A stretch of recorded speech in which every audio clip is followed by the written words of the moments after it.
술 못 먹게 하려고. 와! 왜 술 못 먹게 하려고. 알코올 중독자인 것처럼 보이는 한 남자가 가족들에게 화를 내고 있습니다. 왜 술을 못 먹게 하냐며 화를 내고 있습니다. 이 분노는 도대체 어디에서 온 것일까요? 당신은 중독자입니다. 불쑥 건넨 말에 많이 놀랄 수도 있겠지만 누구도 절대 자유로울 수 없는 중독. 당신의 마음 안에서 어떤 치열한 전쟁이 치러지고 있는지는 당신만 알고 있습니다. 꼭 알코올, 마약 중독이 아니라고 해도 삶의 균형을 깨뜨리는 중독적인 요소가 우리 삶엔 비일비재합니다. 사실 중독의 범위와 규모가 너무나 방대해 정확한 통계 자료를 구하기는 어렵지만 전문가들은 800만 명이 중독으로 고통받고 있다고 합니다. 하지만 이것이 끝이 아니죠.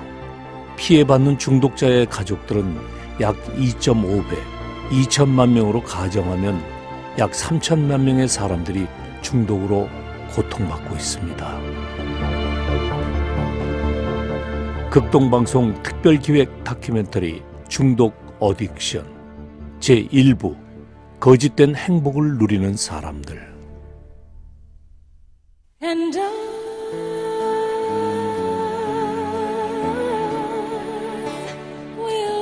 영화 보디가드의 주제가가 들리고 있습니다. 아름다운 노래를 부르는 주인공은 휘트니 휴스턴. 중독이 한 사람을 어떻게 망가뜨리는지는 이 노래가 어떻게 변했는지를 보면 더 실감납니다. 휘트니 휴스턴이 마약 중독에 빠져 있을 당시의 실제 노래입니다.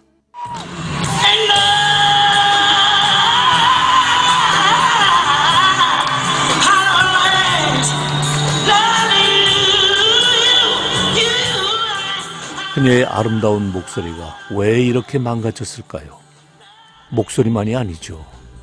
그녀는 한 호텔 욕조에서 그녀의 생명까지 잃어버립니다.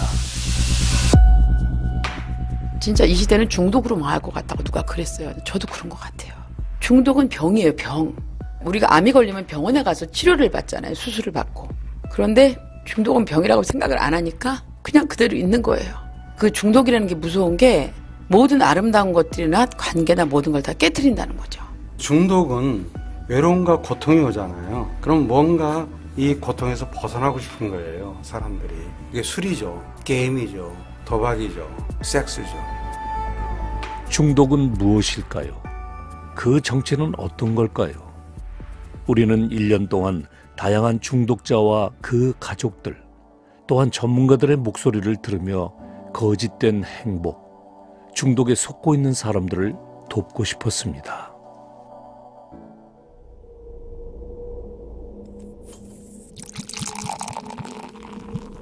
우리 엄마는 옛날 때 저한테 태어났을 때 술을 엄청 먹어갖고 네, 엄마가 얼른 술을 끊어야 되는 생각이 들었어요. 술이나 담배를 한 번만 피면 중독이 돼가지고 엄마가 맨날 때리셔서 슬픈데 엄마가 술을 한 번 마시고 계속 마셔서 말리려고 힘들었어요. 아이들 목소리만 들으면 알코올 중독자인 엄마가 원망스럽기도 하지만 중독에 자유로울 수 없었던 어떤 이유가 분명 있었을 것입니다. 서울 중독심리연구소 김영근 소장과 치유공동체 선양원 대표 임효주 씨의 말입니다. 내면에 굉장한 큰 고통이 있다고 보시면 됩니다. 그러면 그 내면의 고통은 어떻게 생기는가? 이 내면의 고통은 우리가 어린 시절서부터 양육 가운데서 만들어지기 시작합니다. 그래서 중독은 커서 생기는 게 아니에요. 어린 시절에 큰 테두리에서 얘기한다면 사랑받지 못함. 그러니까 사랑을 받지 못하면 인간은 나는 쓰레기야. 나는 별 볼 일 없는 사람이야. 난 가치 없는 사람이야. 이 사랑받지 못함이 굉장히 고통스럽게 만듭니다. 성장 과정 가운데서 이제 사랑의 양육을 충분히 경험한 사람들은 근원적인 불안을 극복하는 힘이 생기는데 그런 경험이 없는 사람들은 중독으로 가기가 쉽죠. 근데 프로이트가 이런 얘기를 했거든요. 인간은 불안이 제거될 때 쾌감을 느낀다. 깊은 불안을 가진 사람에게서 일어나는 그 쾌감은 달라요. 그래서 이후로 이러한 경험을 계속 원하게 돼요. 어릴 때부터 나는 알코올 중독자가 될 거예요. 나는 줄담배를 피울 거예요. 마약 중독에 빠질 거예요. 라고 결심한 사람은 없습니다. 처음부터 자신을 파괴하고 싶은 사람은 없습니다. 하지만 어느 순간 중독자가 되어 있었습니다. 마약 중독에서 회복 중인 정수 씨와 희성 씨도 그랬습니다. 처음에 제가 필로폰을 처음 했을 때는 친구를 통해서 하게 됐는데 감옥에 가서 살도 나오면은 또 이제 그걸 안 해야겠다 이런 마음을 먹고 나와도 이렇게 밖에 나오면은 또 그게 이상하게 마음이 안 잡혀지더라고요. 어떤 중요한 일보다는 그 투약하는 순간을 따라가더라고요. 그리고 거짓말을 너무 잘 칩니다. 하기 위해서는. 총 5번 정도의 구속을 됐었는데 3번의 실형을 살았고 1번은 집행유예를 나왔는데 3번 정도는 바로 그날 투약했습니다. 나오자마자. 한때 이거 정말 나쁜 생각이지만 이걸 투약을 내가 마음대로 할 수 있으면 내가 악마에 대해 내 혼을 팔 수도 있겠다 이런 생각까지 들더라고요. 거짓말 수도 없이 했습니다. 주위에 내한테 걸리면은 몇 천만 원 이런 거는 쉽게 제가 사람을 사기치더라고요. 제가 쟤를 보니까 제가 죽이고 싶을 정도로 거짓말 잘 치더라고요. 도박 중독을 극복하고 싶은 성민 씨도 어렵게 자신의 마음을 꺼냅니다. 첫 시작은 동대문에서 기계의 경마였어요. 근데 그게 중독의 시작일 줄은 전혀 생각지 못했죠. 8억에서 10억 정도? 근데 그 돈이 아깝다는 것보다도 그 열정을 정말 잘못된 곳에 쏟아버렸구나. 제가 도박을 하고 잃고 난 뒤에 나와서 시멘트 벽에 머리를 박으면서 이 죽어라고 외친 적이 수도 없이 많아요. 네가 사람이냐. 하고 있을 때는 몰라요. 모든 걸 잃고 나서 자괴감에 들고 무너지는데 죽여버리고 싶어. 나를 5박 6일을 있었던 적이 있어요. 도박장에. 미친 거죠. 밥도 제대로 안 먹었죠. 잠도 안 자고. 근데 놀라운 거는요. 중독자들은 중독 행위를 하는 순간은요. 때려도 안 아프다고요. 그 썩은 음식 먹어도 안 아파요. 그 사람들은. 한때는 신학을 공부한 촉망받는 전도사님이었던 성민 씨. 중독에 무너져가는 자신을 바라보면서 그는 오늘도 갈등하고 있습니다. 제가 얼마 전에 집사람하고 이혼을 했어요. 근데 그게 너무 힘들고 괴로워서 사실은 여러 가지 내 삶이 이대로 무너지는 게 아닌가. 결국 나의 모든 것을 앗아가는구나. 제가 신학을 했음에도 불구하고 굉장히 충격적으로 왔어요. 아, 더 이상 내가 무너지는 건 아닌 것 같다.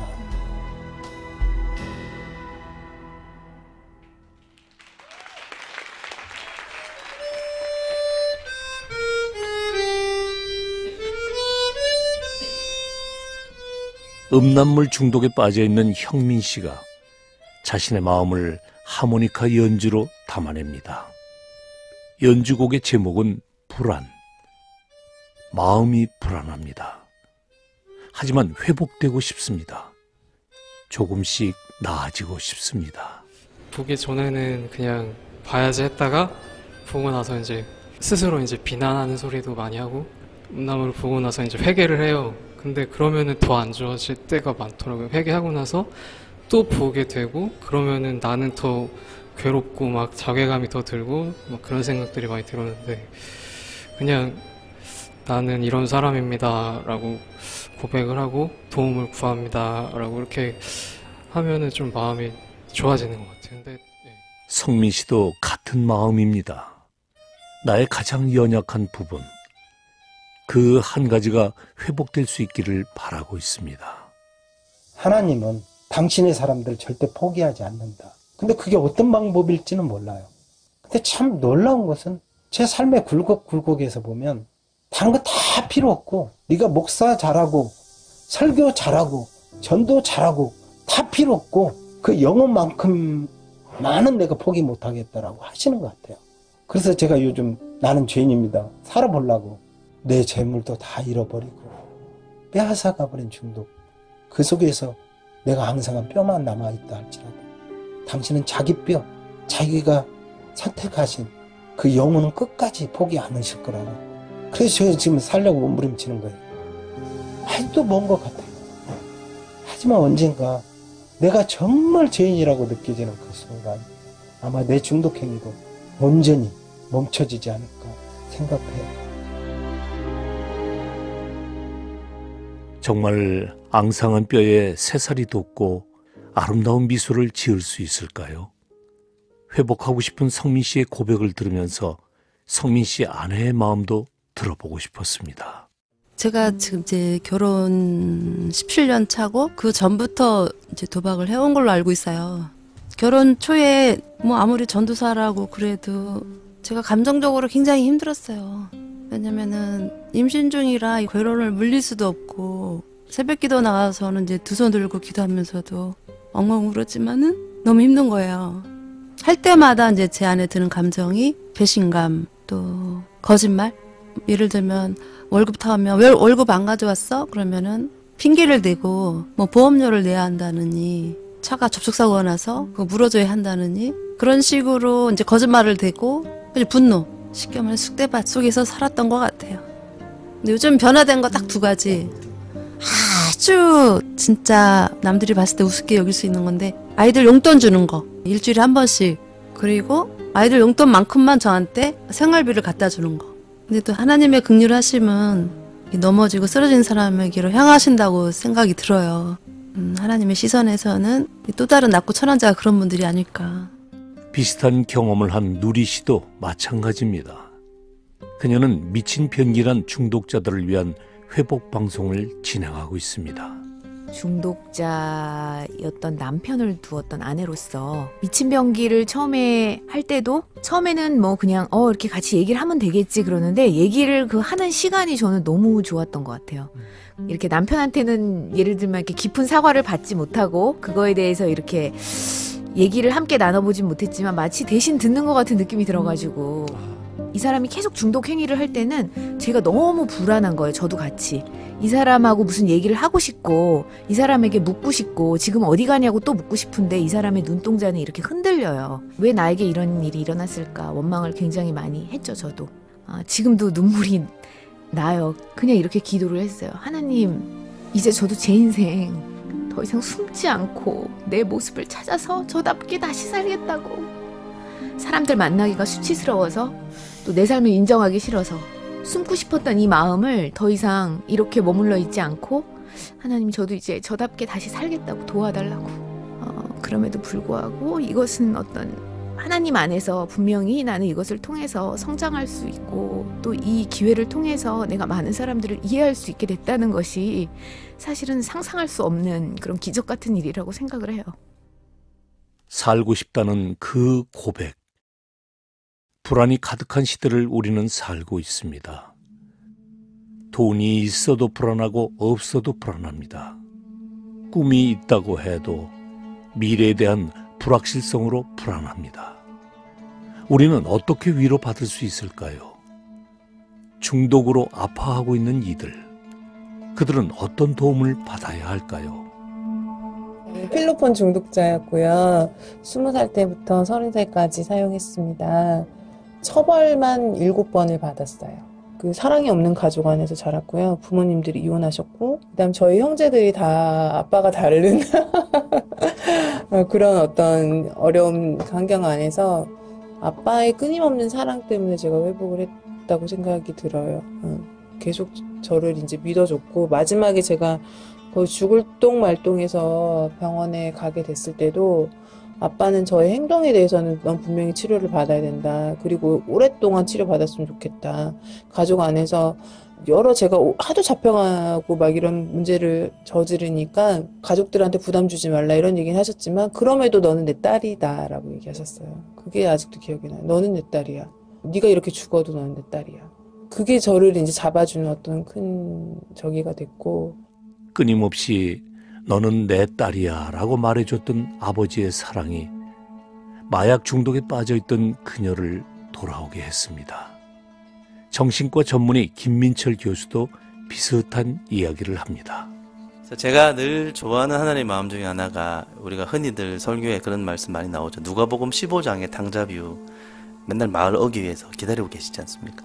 언제 올 줄도 모르지만 날마다 기다리다 보니까 그날 오는 당자를 발견할 수 있듯이 하나님은 계속 우리에게 손을 열고 기다리고 계신 것 같아요. 저는 중독에 한참 빠져있는 분들에게 좀 위험할 수 있는 말도 해요. 중독하고 싶으면 계속 하시라고. 당신은 100% 회복되게 돼 있다고. 하나님을 더 알아가라고 말씀드리고 싶은 게, 하나님을 경험할수록 중독이 힘을 잃게 되어 있는 뇌와 성경의 원리가 있죠. 그래서 뇌 안의 특정 영역이 사랑이 오는 만큼 중독은 나가게 돼 있고요. 중독이 들어오는 만큼 사랑이 나가게 되어 있습니다. 중독을 빼야지 사랑이 들어오는 게 아니거든요. 그러니까 사랑을 자꾸 공급하면 됩니다. 그러니까 좌절하지 말고 끊임없이 두 팔 벌고 계신 주님께 또 오고, 오늘 실패하면 내일 또 오고 또 오고, 그러면 또 오는 사람 절대 못 당합니다. 저한테 어저께 꿈에서 재발하는 꿈 꿨습니다. 어저께. 뭐 중독뿐만 아니라 모든 아픔은 자꾸 감추려고 해요. 어둠 속에 자꾸 놔두려고 하는데 말을 안 한다는 거예요. 상대들에게 먼저. 내가 아직 재발은 안 됐지만 재발될 수 있는 첫 스텝을 밟고 있는 거죠. 그래서 무엇이 됐든 간에 특히 이제 우리의 감정. 근데 그런 거를 잘 꺼내놔야지 좋아요. 관계 속에서. 어제 같은 경우는 그걸 앉아 하니까 꿈에서 그렇게 나타나는 것 같아요. 이렇게 얘기하기 어려운데 이렇게 얘기를 해라고 목사님께서 맞아. 그렇지. 제 마음이 좀 편합니다. 뭔가 수치스럽다고 생각하는 요소들, 이런 것들을 우리는 얘기를 안 하려고 하는 게 어떻게 보면 자연스러운 인간의 이제 모습이기도 하는데, 그런 것들이 작은 부분이 쌓여지고 쌓여져서 어둠 속에서 갇혀버리면 이게 문제를 일으킨다는 거죠. 특히 이제 중독이라고 하는 사람들의 마음은 되게 취약하단 말이에요. 마음이. 그러니까 예수님이 빛이다라고 하는 이 의미가 그 빛이 어둠 속을 비춰주는 부분이죠.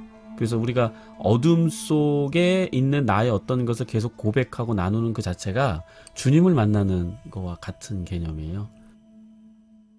깊은 산보다 넓은 바다보다 더 깊고 넓은 곳이 사람의 마음입니다.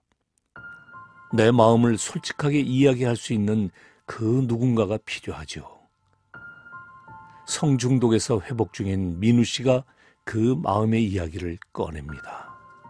돈을 벌기 시작하면서 뭔가 되게 안 좋은 일이 있을 때마다 그런 유흥가 쪽을 막 되게 돌아다니면서 좀 허송세월을 많이 했었어요.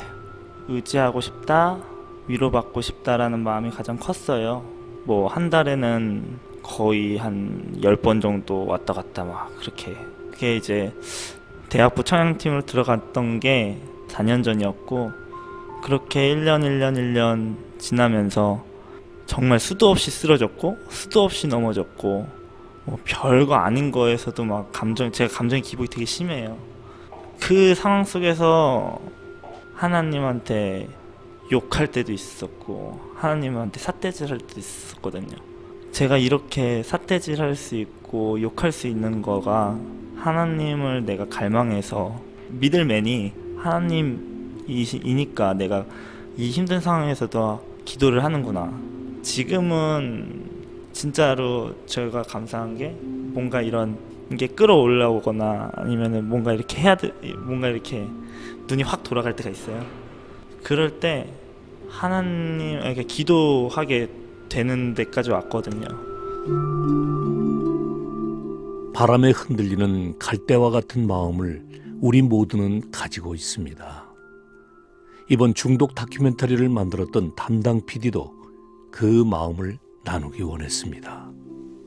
아들이 스마트폰 게임을 하는 거예요.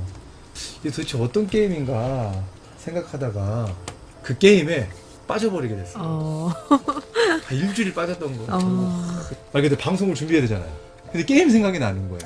그러니까 저 마음에서도 아니야, 이거 하나님 주신 마음이 아니야 하면서도 알고 있고 당연히 뭐 이 정도는 관리가 될 거야, 할 수 있을 거야 라고 했는데, 방송하다가도 그 일주일 동안에는 핸드폰을 가지고 들어가요.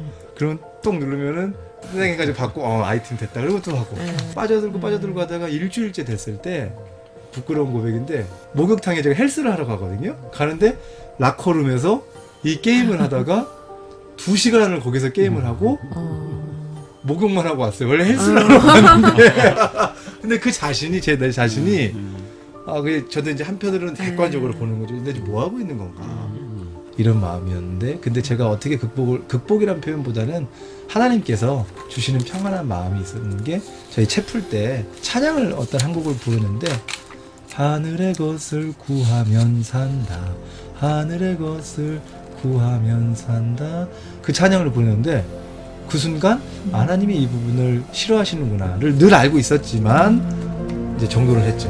지워버렸죠.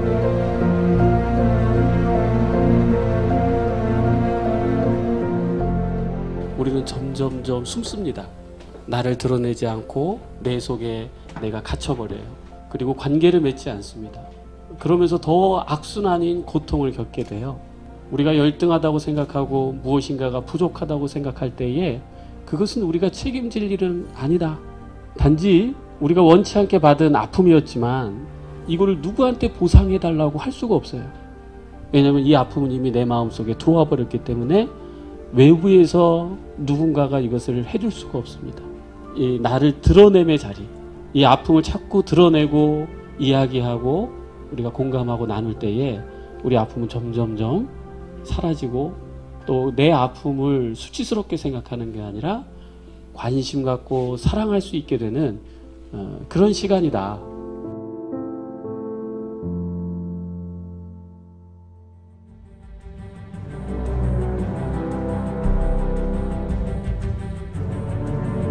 여러분에게 드리는 질문입니다. 당신은 중독자이신가요? 누구나 우울할 수 있고 영적 거인도 지칠 수 있습니다. 그리고 받은 상처가 중독으로 변할 수 있습니다. 그러나 우리의 중독은 치유될 수 있습니다. 혹시 이탈리아의 베니스란 도시를 아십니까? 베니스는 본래 주변에 뻘밖에 없는 작은 섬이었다고 합니다. 가장 초라한 재료가 가장 아름다운 도시로 바뀌었듯이 우리의 삶도 변화할 수 있습니다. 불가능할 것 같다고요? 다음 시간은 중독에 대한 심층적인 내용들과 함께 실제 회복을 통해 기쁨을 누리고 있는 사람들을 만나게 될 것입니다. 그리고 그들을 통해 여러분은 큰 용기를 얻을 것입니다. 극동방송 특별기획 다큐멘터리 중독 어딕션 제1부 거짓된 행복을 누리는 사람들. 기획 박민철, 연출 제작 송옥석, 장찬희, 공나현, 작가 박주민, 백지민, 나레이션 배우 장광이었습니다. 오늘 방송은 방송문화진흥회 지원으로 제작되었습니다. 다음 이 시간엔 2부가 방송됩니다.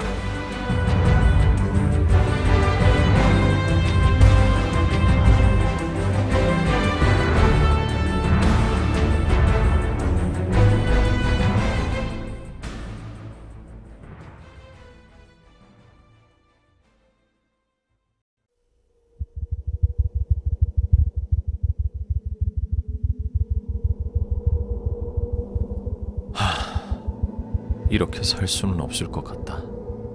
술을 마시고 잠에서 깨면 머리가 빠개질 듯이 아프다. 다시는 이 짓을 안 해야지 하지만 계속 넘어진다. 내가 내 아내라도 정이 떨어지겠다. 사실 나는 음란물도 사랑한다. 오래전부터 봐서 그런지 이제는 여자를 보기만 해도 음란한 상상이 멈춰지질 않는다. 술집에 가지 않고 집에 들어온 날은 아내가 잠든 사이 몰래 아래층으로 내려와 인터넷 음란물을 시청한다. 어릴 적부터 착실히 교회도 다녔던 나는 분명히 무엇이 옳고 그른지를 알고 있다. 지금 하고 있는 일이 잘못인 줄을 알면서도 그것을 증오하지만 욕망이 생기면 나는 정말 어쩔 수가 없다.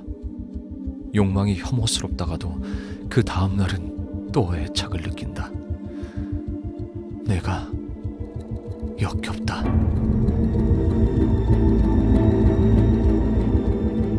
한 남자의 진솔한 마음입니다. 내 안에 치열한 전쟁이 일어나고 있는 중독의 시대. 끊어야 되는데, 멈춰야 되는데, 다시 일어서야 하는데. 혹시 본인이 중독자라고 생각하시는 분들은 주위를 둘러보시면 그게 가족이라면 살려달라고 말씀을 하세요. 지금 20살인 분들은요, 앞으로 살 날이 50년도 넘잖아요. 그 용기가 필요합니다. 용기가. 지난 시간에 이어 우리가 돕고자 하는 사람들은 분명합니다.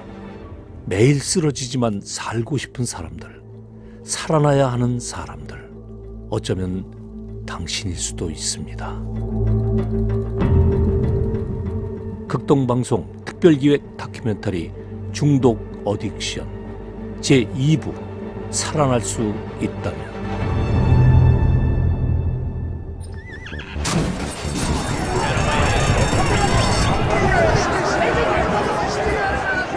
좀비들 같아요. 좀비들. 말이 들어가고 안 들어가고에 세상이 꺼지고 세상이 일어나고 그래요. 한 남자가 경마장에서 도박에 중독된 사람들을 보고 안타까워하고 있습니다. 눈빛을 자세히 보면요, 영혼이 없어요. 집착해 있는 모습이 보여요. 그들은 거기에 자존심을 걸어요. 이걸로 뭔가 해결할 수 있다고 믿어요. 십몇 년을 계속 실패했지만 딱 한 방에 해결할 수 있다고 믿어요.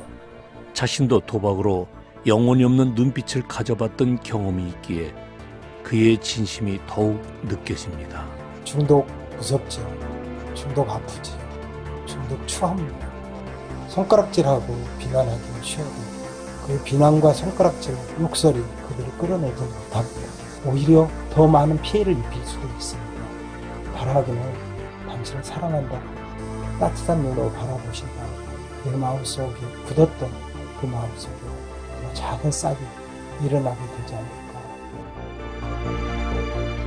아무리 작더라도 싹이 돋아나는 모습은 신비롭습니다. 한 모임을 통해 마약 중독에서 회복하고 있는 정수 씨는 이렇게 고백합니다.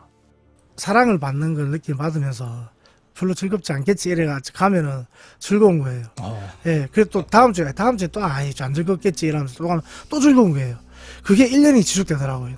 조금씩 제 길을 찾아가게 되더라고요. 어제는 같은 경우에는 제가 요즘 막노동하고 있거든요. 호시텔에 살고 있고 그런데 지금 환경이 아주 열악하잖아요. 그런데 어저께 너무 기뻐가지고 있는 그들의 모습을 받아주는 사람들에게서 그는 사랑을 경험하고 있습니다.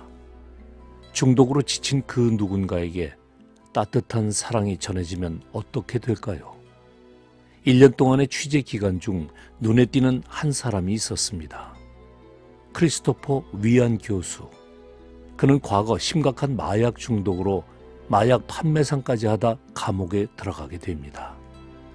그런 그가 지금은 무디 신학교의 교수로 일하고 있습니다. 어떻게 이런 일이 가능할까요? 우리는 그를 만나기 위해 미국과 캐나다로 향했습니다.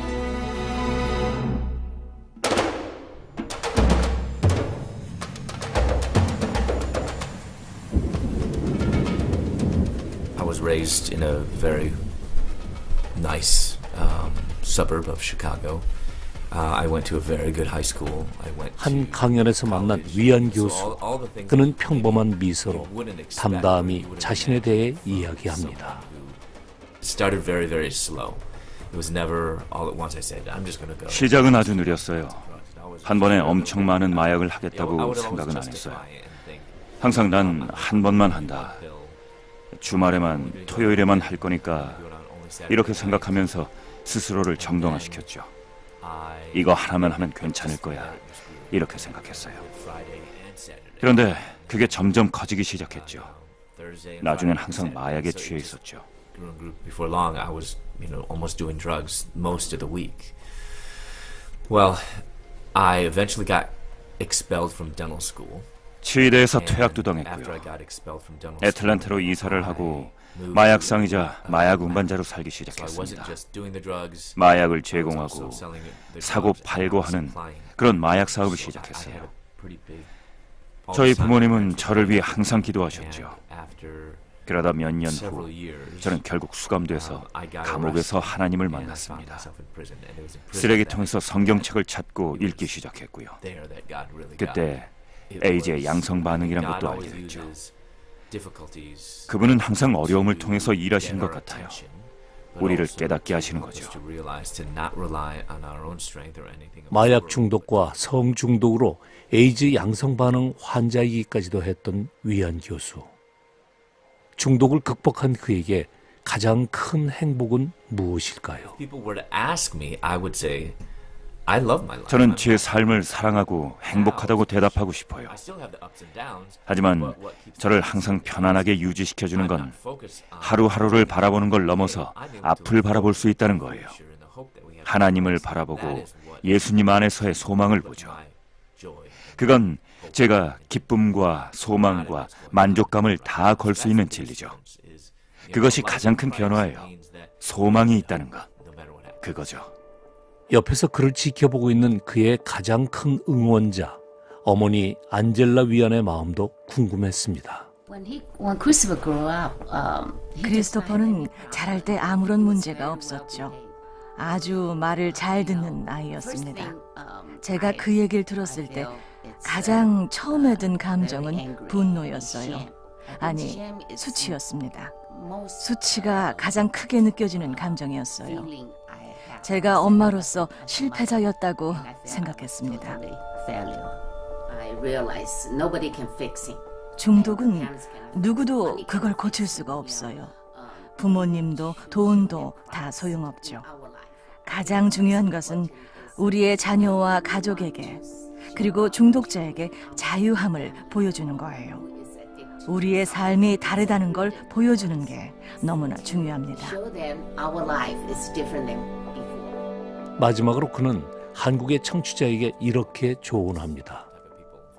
중독은 누구나 빠질 수 있다고 강조합니다.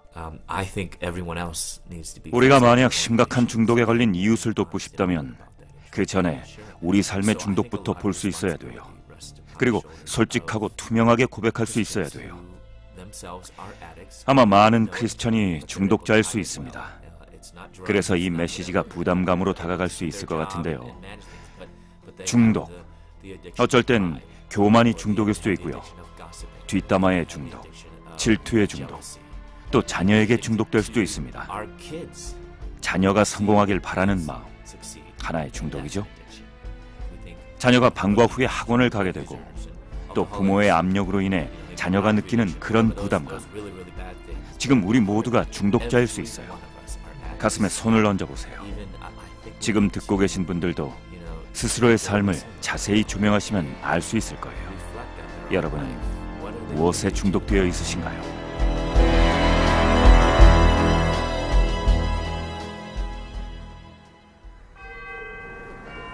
(12월의) 어느 날 특별한 공연이 진행되고 있습니다. 중독자들이 직접 발표하는 치유 콘서트. 외로움에 섹스에 중독돼 치유받고 있는 민주 씨가 용기를 내 자신의 이야기를 담담히 말하고 있습니다. 그녀는 자신을 괴물이라고 표현합니다. 1년 전쯤 만났던 남자에게 다시 연락이 왔어요. 한 번 저를 만나고는 연락을 끊어버립니다. 내가 점점 더 괴물이 되어가고 있다는 걸 남자들은 금방 알아차립니다. 저는 점점 더 끔찍한 괴물이 되어갑니다.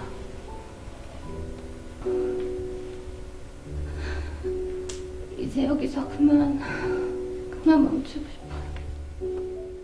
회복은 함께 아픔을 나누고 그 아픔을 함께 안아줄 때 가능해집니다.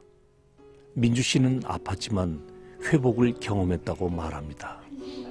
그녀를 응원하는 박수를 우리도 보내고 싶네요.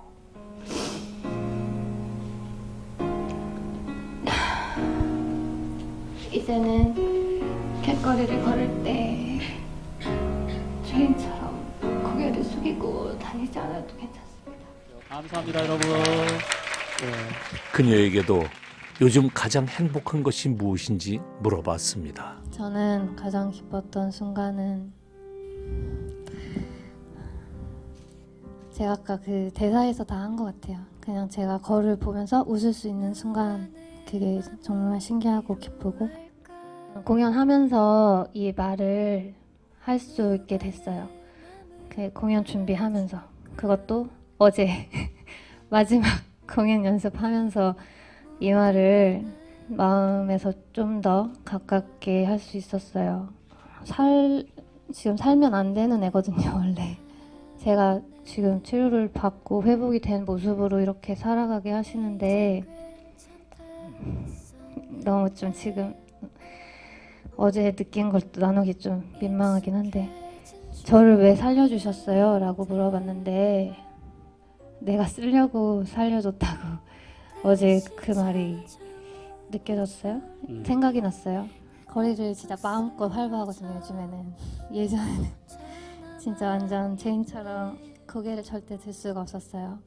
근데 거리를 진짜 마음대로 막 이렇게 활보하는 그 기분이 너무 좋아요. 네. 사랑하는 여러분, 여러분이 사랑하는 사람이 중독에 빠졌다면 어떻게 해야 할까요? 당신이 사랑하는 사람은 미치지 않았습니다. 당신이 사랑하는 사람은 악한 사람이 아닙니다. 굉장히 중요한 사실이 하나 있다면 그것은 당신이 도울 수 있다는 것입니다. 제가 이렇게 표현해요.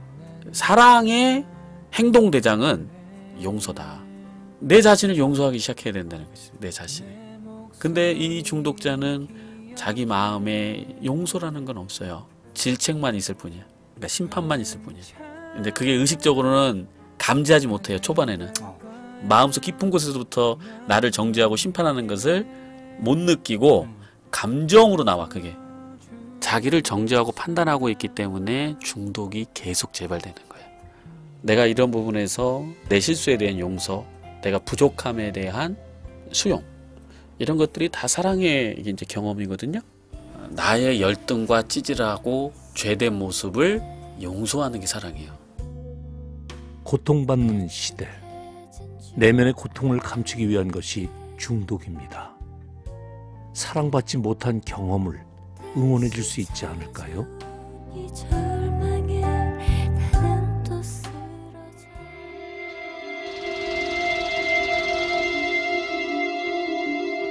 중독은 진행 중입니다.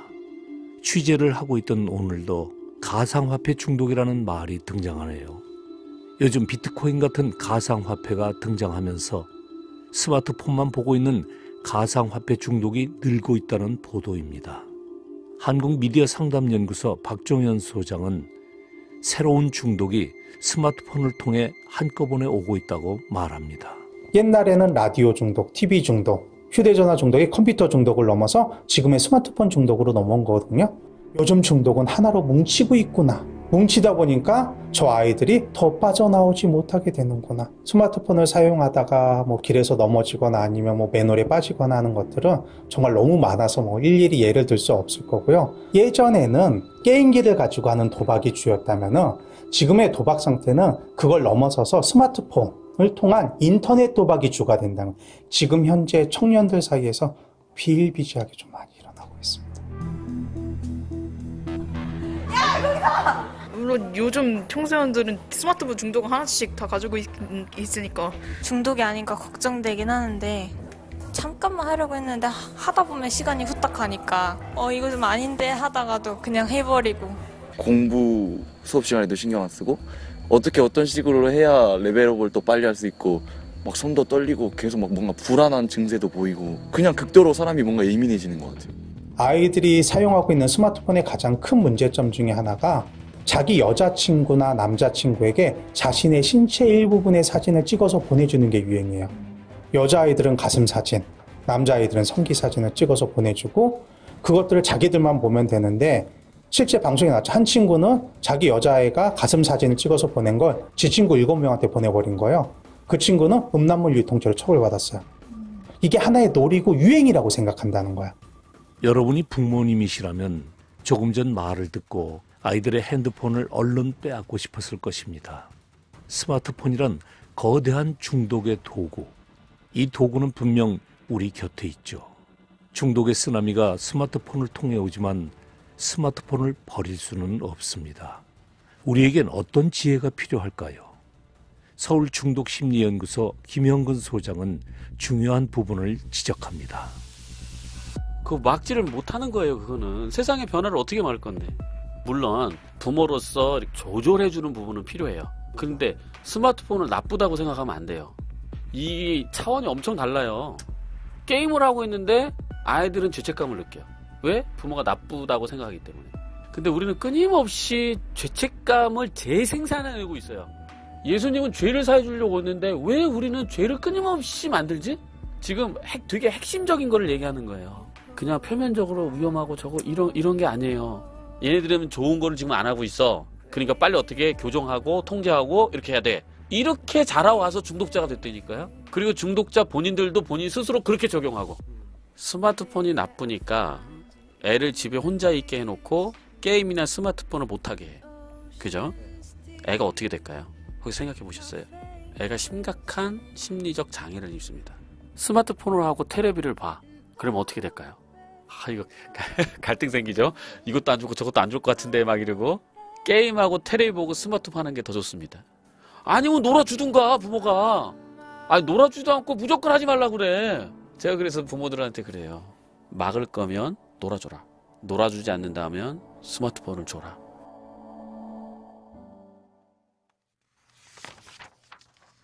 한 소설의 일부분을 읽어드리겠습니다. 아직 가슴이 두근거리지는 않지만 왠지 모르게 조금 짜릿짜릿해져 살짝 떨리는 기분이다. 카루타를 던진다. 지금까지와는 너무나 다른 강력한 느낌이다. 이 부분은 도박의 심리를 멋지게 표현해낸 도스토예프스키의 소설 중 일부입니다.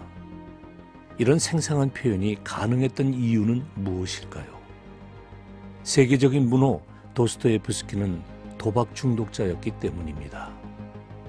1863년 42살, 요양을 위해 프랑스로 떠날 계획이었지만 독일에서 룰렛 게임을 하다 여행을 중단할 정도의 중독자였습니다. 자신의 도박 경험이 작품으로 승화될 수 있었던 것처럼 우리의 약점이 강점이 될 수는 없을까요? 사실은 어떤 말을 해주기보다 정말 안아주고 싶어요. 그거밖에는 없는 것 같아요.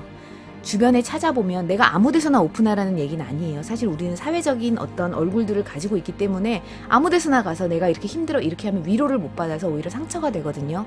따뜻한 공동체가 반드시 있으니까 내가 믿을 만한 사람들과 내 얘기를 꼭 나누면서 그렇게 삶을 가다 보면 내 안에서 내가 지쳐있던 나를 돌보면서 살아갈 희망이 생기는 걸 느끼실 수 있을 거예요. 제가 먼저 해드리고 싶은 것은 도움을 요청해라. 빨리 행동해라. 중독자를 가정에서 절대 품고 문제를 스스로 해결하려고 절대로 하지 말아라. 세상은 많이 열려 있어요. 의외로. 내 문제를 오픈할 때 도움의 손길을 받을 수 있습니다. 중독에 대한 이야기를 짧은 시간에 다 하기란 참 쉽지가 않습니다. 분명한 것은 누구나 중독자가 될 수 있고 옆 사람이 중독자라면 내가 도울 수 있다는 것. 또 내가 중독자라면 분명 다시 살아날 수 있다는 것입니다. 우리의 중독은 치유될 수 있습니다.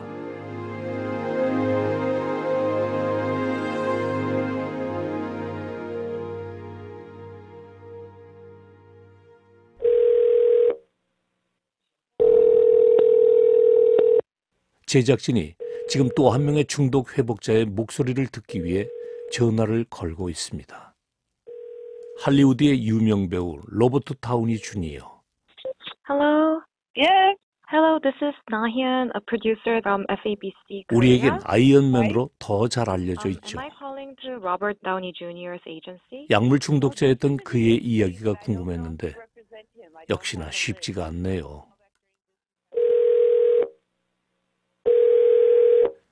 우리 제작진은 지금 다시 한번 전화를 걸어봅니다.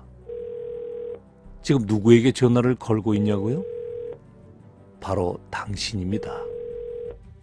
지금 받아주실 수 있으세요? 당신의 회복의 이야기를 듣고 싶습니다. 그때 제가 성경을 처음 읽었는데요. 마태복음, 마가복음, 누가복음, 요한복음을 사복음서를 쫙 읽는데 이게 진짜 입체적으로 보였습니다. 담배 피우려 하다가 그냥 새벽에 턱 놓고 그냥 무릎을 꿇고 눈이 안 오는데 무릎을 꿇고 제가 이렇게 기도를 드렸던 것 같습니다. 이렇게 저는 정말 벌레 맛도 못한 놈입니다. 하면서 뭐 그렇게 딱 하는 순간 진짜 안기비와 같이 머리서부터 뭔가 싹 스며드는 게 그게 은총인지 모르겠습니다. 하여튼 정말 따뜻함이었는데 머리끝에서 발끝까지 지금도 그걸 생각 떨리는데 싹 훑어 내려가면서 가슴에 보석 하나를 딱 남기고 가시더라고요. 그러더라고요. 완전히 엎드려서 제가 기도했던 것 같습니다. 담배도 며칠 있다 끊어보는데 그냥 쉽게 끊고 이쁘더라고요. 그거 내가 너무 놀랬습니다. 술 끊고 다 약물 끊고 담배 끊고 다 끊었는데 요즘 아이스크림에 좀 중독돼갖고 아이스크림 좀 먹고 있습니다만은 솔직하고 정직해졌습니다. 그게 제일 좋습니다. 그러니까 말에 좀 힘이 생기더라고요.